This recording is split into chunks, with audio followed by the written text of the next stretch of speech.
Recorded Books presents Tender is the Bite by Spencer Quinn, narrated by Jim Frangione.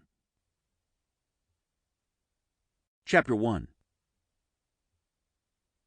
"I think we're being followed," Bernie said. That had to be one of Bernie's jokes. Have I mentioned that he can be quite the jokester?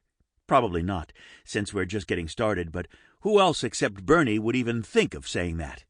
We were creeping along at walking speed on the East Canyon Freeway at rush hour, stuck in an endless river of traffic. Of course we were being followed by too many cars to count. Not only too many for me to count, I don't go past two, but also for Bernie. And Bernie's always the smartest human in the room. One of the reasons the little detective agency is so successful, leaving out the finances part. It's called that on account of Bernie's last name being Little. I'm Chet, pure and simple. Not the smartest human in the room. In fact, not human. I bring other things to the table. Bernie glanced at the rearview mirror. Our ride's a Porsche. Not the old one that went off a cliff, or the older one that got blown up, but the new one, which happens to be the very oldest, with the martini glasses paint job on the fenders. We used to have a top and also a very cool chain hanging from the rearview mirror, a chain we'd taken off a biker after, what would you call it? A dispute? Good enough. But recently, we'd had to use it to temporarily cuff. Wow! Another biker. How amazing was that? I came close to finding some sort of deep meaning, but before I could get there, Bernie said, 3 lanes over, 6 cars back, in front of the Amazon truck. See the maroon Kia? I checked the rearview mirror myself. 3, 6, Amazon, maroon, Kia. Every single one of them not easy for me. But I've always been lucky in life. So all I saw in the rearview mirror was Bernie. My Bernie. He has the best face in the world, especially if you like strong noses and eyebrows with a language all their own, and I do. He has plans to get that slightly crooked angle in his nose straightened out after he's sure it won't be broken again. But that would mean game over for his uppercut. That sweet, sweet uppercut, guaranteed to put perps to sleep. So I hope his nose stays just how it is forever. "Can't make out the driver," he said. But that Kia was in the back corner of the Donut Heaven lot, meaning whoever it is has been with us for 10 miles on a real complicated route.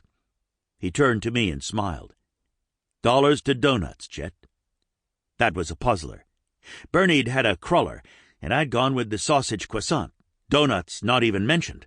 Just to make sure, I licked my muzzle, picking up the unmistakable and wonderful taste of sausage. But in our business, you have to be sure.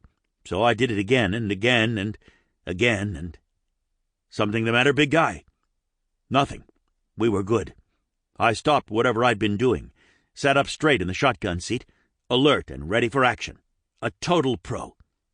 "Let's run a little test," Bernie said, suddenly crossing several lanes and taking an exit. There was some honking, but I'd heard worse. The point was, we were taking charge and naming names. Chet, Bernie. Those are all the names you need to know for now. We've been followed by bad guys more than once. The last time, down in a little village south of the border, an incident involving an army-type tank packed with unfriendly cartel dudes and a dead-end alley. That had turned into an exciting adventure, full of all sorts of fancy driving on Bernie's part, and even for a fun moment or two on mine. But nothing like that was happening now. Instead, we rolled along nice and easy, turning onto one street, then another, and a bunch more, and finally ending up in a shady part of Old Town, with small wooden houses on one side and a park on the other. Not one of those green, grassy parks that Bernie hates, but the rocky, cactusy kind he likes. He didn't check the rear view, not even once. We pulled over and stopped on the park side and just sat there. A car went slowly by. Was that what maroon looked like? So nice to be learning new things. Meanwhile, I caught a glimpse of the driver, a young woman, eyes on the road, baseball cap on her head, ponytail sticking out the back. Ponies are horses, and I've had lots of experience with horses. None good. They're prima donnas, each and every one. So how come some humans want to look like them? A complete mystery. But solving mysteries is what we do. Sample complete. Ready to continue?